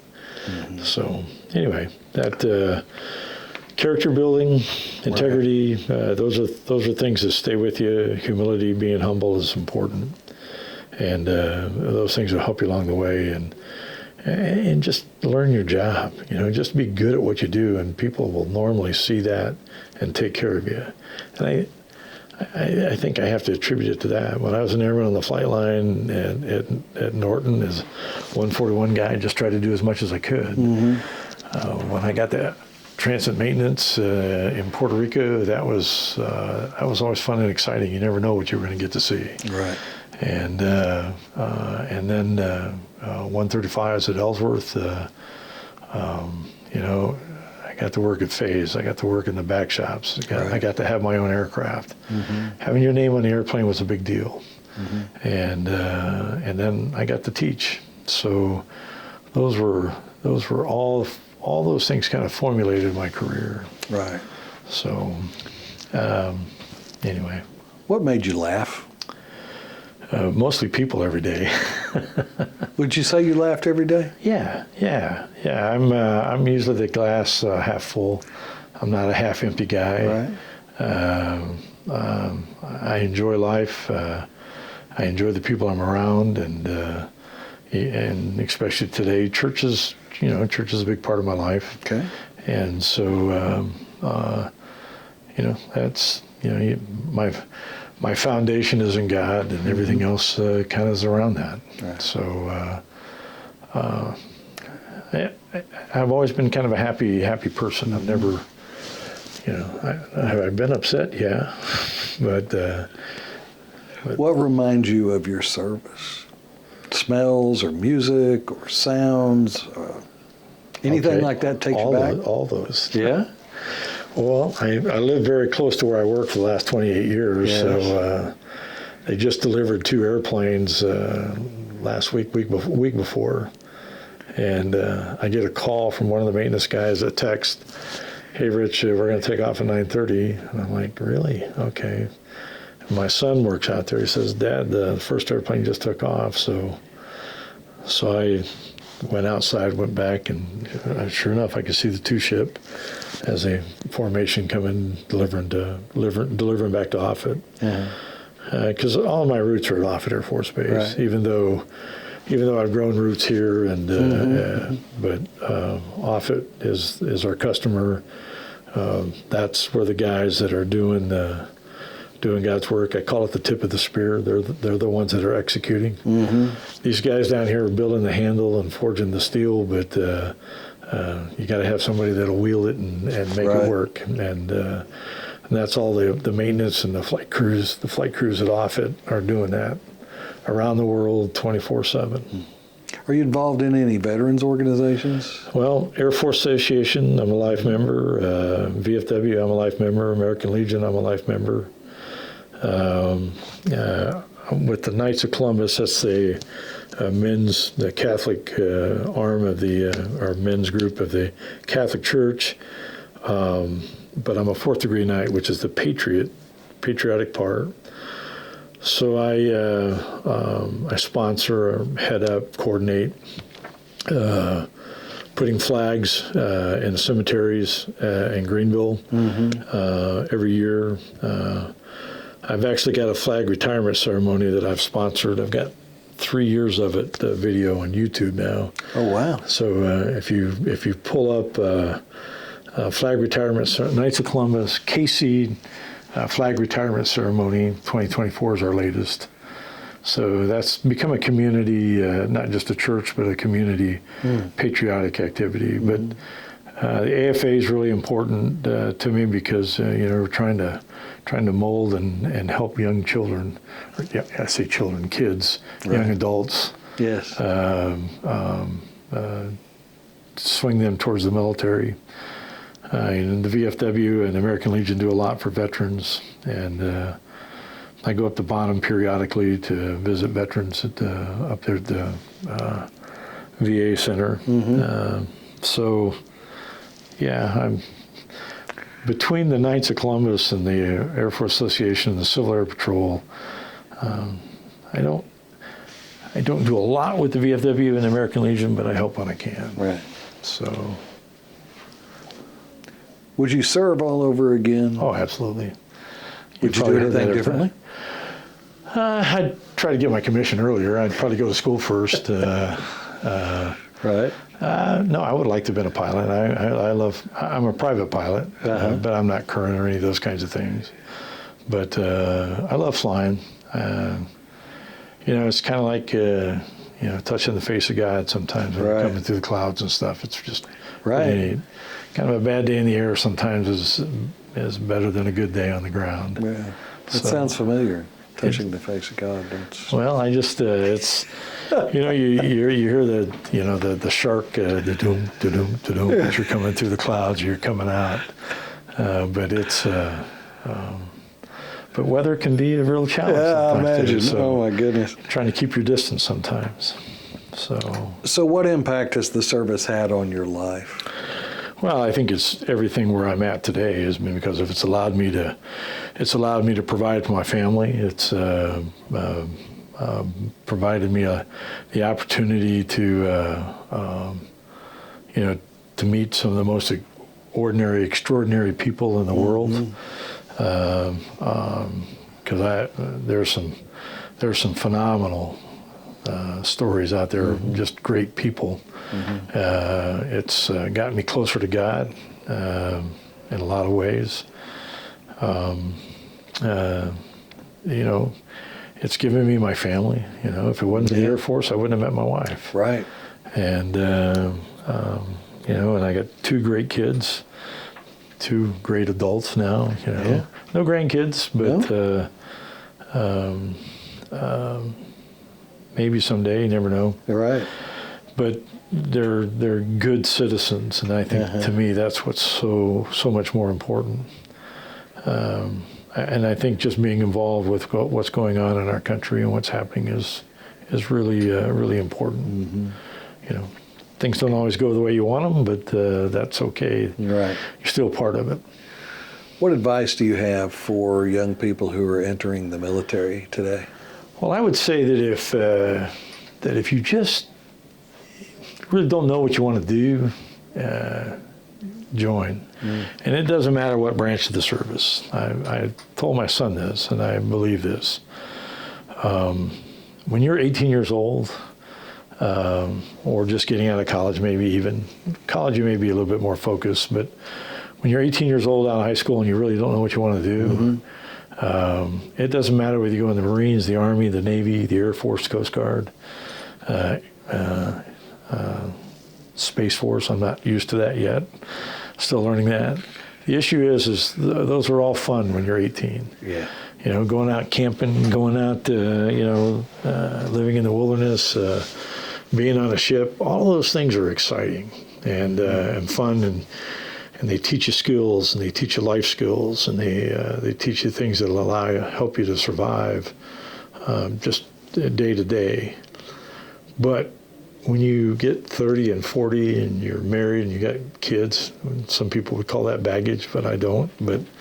But when your life changes, there's nothing better than the Air Force from a quality of life perspective. Yeah, yes, agree. And that's kind of the way I look at it. I mean, the Navy's great and important and needed. The Army is great, important and needed, but like right now, I can't get on my knees because I've had both knees replaced, and it'd be a tough time being in the Army trying to get down and put up a tent or what have you. You know, it just it will, and then it'll give you other opportunities, and it's life's a series of a hallway of doors, and they're all open until you pass it. Right. And once those doors close, then, you know, there'll be other opportunities. But, you know, I've got to travel the world. I've got to meet great people. I've got what I think I've been a crucial part of a very important mission for the world, peace or war. And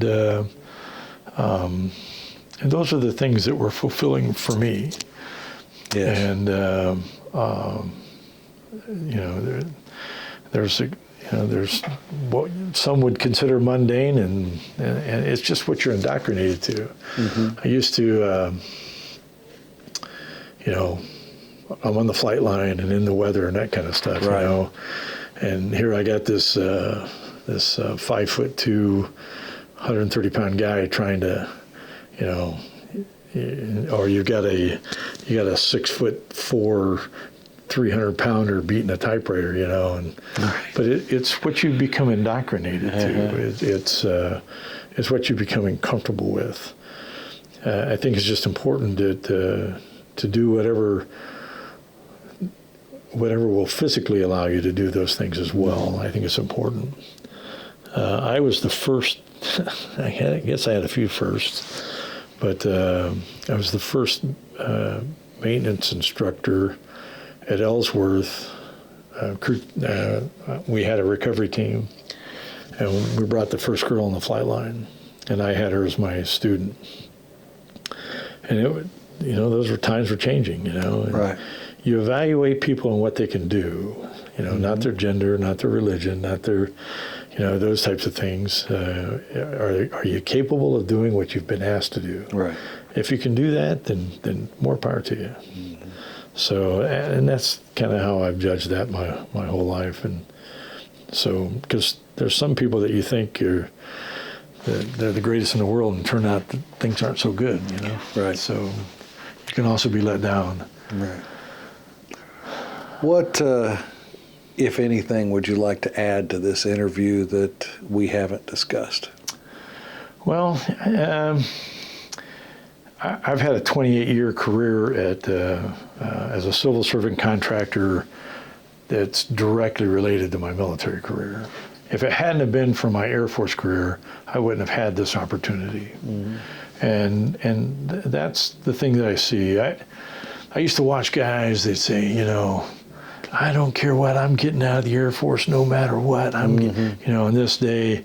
And then when that day comes, they're still here. You're going, oh, well, you know, family life, family changes, whatever. There's lots of different crises. It could be money, it could be location, it could be family, a lot of things. So I learned to not necessarily be so emphatic that there's absolutely no way am I ever going to do this, because you may end up doing it. Right. And I used to watch guys that really had to eat a lot of crow because they had to change their mind for you know, really very good reasons, or sometimes not so good. Mm-hmm. But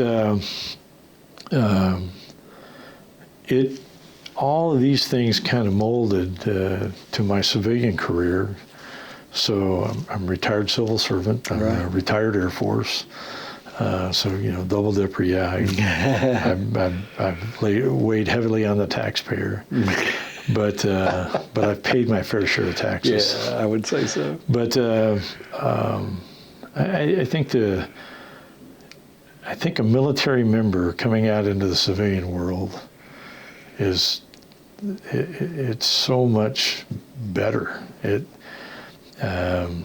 Usually a person's more disciplined and more motivated, and I had a tough time in the corporate world right away. You know, I wasn't used to clocking in every day. Yes. You know, right. And you know, I was whatever it took to get the job done, whether that took forever or whether it got done quickly. Mm-hmm.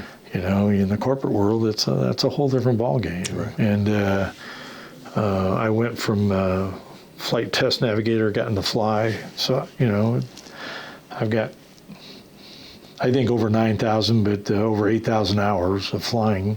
Wow. And then with my maintenance time,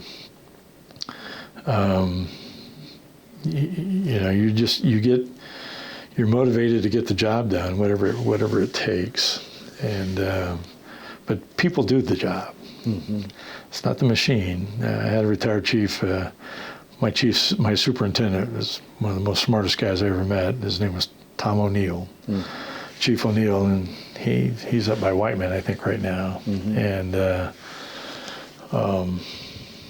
he used to say, you know, generations of people will come and go, but the airplane will still be here. It'll be the same. Right. And other than the modifications, you know. Yes. And so the things that we talked about when I was a crew member, when I was on the crew force, you know, boy, it'd be nice to have this, and it'd be nice if we would do this, and it'd be nice if we could get this done. And those were just, you know, natural progression, trying to improve things. Well, then, you know, 15 years later, you're on the forefront of making all those things happen, re-engineering, glass cockpit, reconnaissance capability increases. I mean, all of those things, and to be a part of that, are all the things that I talked about in the 80s and 90s, you know, became reality in the 2000s and beyond. And so those things make it rewarding. So it's been hard to walk away. I miss the people. Yes. I love the mission.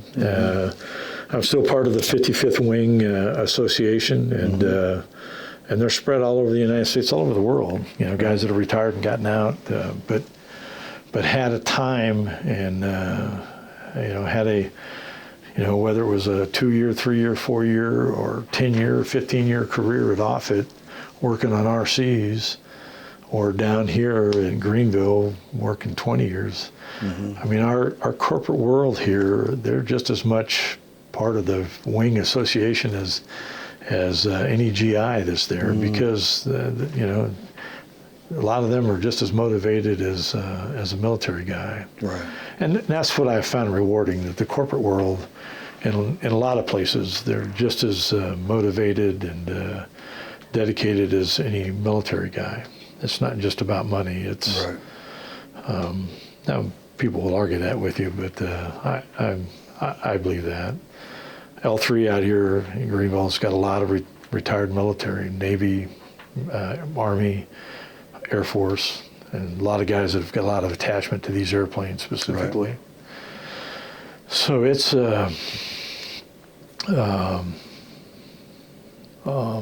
it's just rewarding. Mm-hmm. I don't have any of these profound, I'm not a good colonel or general, I guess, or a good chief with profound statements, but there's a lot of people that still care, and I think that being involved with the Air Force Association, I mean, two of the greatest chiefs that I know, Vance Clark, who you've interviewed, and Terry Thomas, those guys work tirelessly, even though they have to make a living, they have to take care of their families. They're still dedicated to the Air Force and trying to make things better and put good people in. Yeah, and they're great. And helping out. Oh, they are. Absolutely. And so I'm blessed if it hadn't been to have the opportunity to be with that. Right. That association, that's just something that I hadn't experienced before. Mm-hmm. I just went to a family reunion in South Dakota, and, my brother-in-law was in the Air Force for 4 years and regrets every day that he didn't stay in. Mm-hmm. But it's a tough life out there. Yeah. Some of them are doing great, but they didn't have as much fun as I did in the process. Well, I want to thank you for agreeing to be interviewed. It's been very interesting. You've had a unique career, very exciting times. I appreciate the time that you spent with us to do this. Thank you very much. Well, thank you, and thanks for the opportunity. And hopefully some careers are fairy tales, and there's all more good than bad. Right. So hang in there, and hopefully that motivates somebody to do the right thing. But all the branches of service are important, so I don't want to underplay that. Right. Well, thanks again. Well, thank you. Right.